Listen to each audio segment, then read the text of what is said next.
Is it possible to fix dried plastic glue, or is the only option to throw it out? I have an old container of plastic glue that seems to have dried out, and I'm curious to see if there's a way to restore it. I did some researching and came across this video by Goobertown Hobbies about what plastic glue is made of. Citadel plastic glue is also mostly N-butyl acetate. So, that would mean that the simplest way to fix your plastic glue is to introduce that same type of solvent back into the bottle from chemicals found at the hardware store. Consumers can find most of these in the paint section of the hardware store.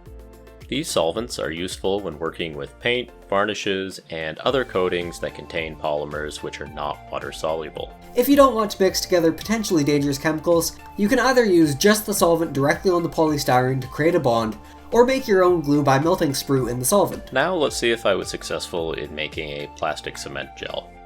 Applied a little bit to some gold sprue, and yep, it works. If you don't want to use random chemicals at all, I have one more solution for you. Unlike resin, this plastic glue does not become thinner when exposed to warm water. That's the first thing that I tried without any luck. Funnily enough, to fix dried plastic glue, you need some normal Citadel plastic glue.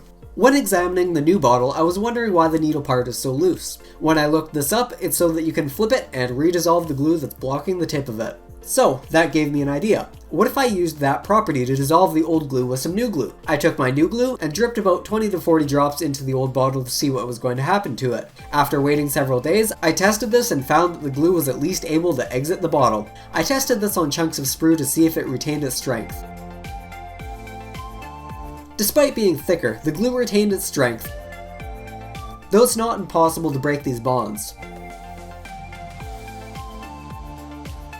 Because this test worked, a few months later I put in a lot more of my thin plastic glue and again waited some time for the dissolving to work. The glue was still thick but thin enough to use. Just like last time, it bonded two pieces of sprue together, although the way that I did it means the pieces weren't as strong as the other test.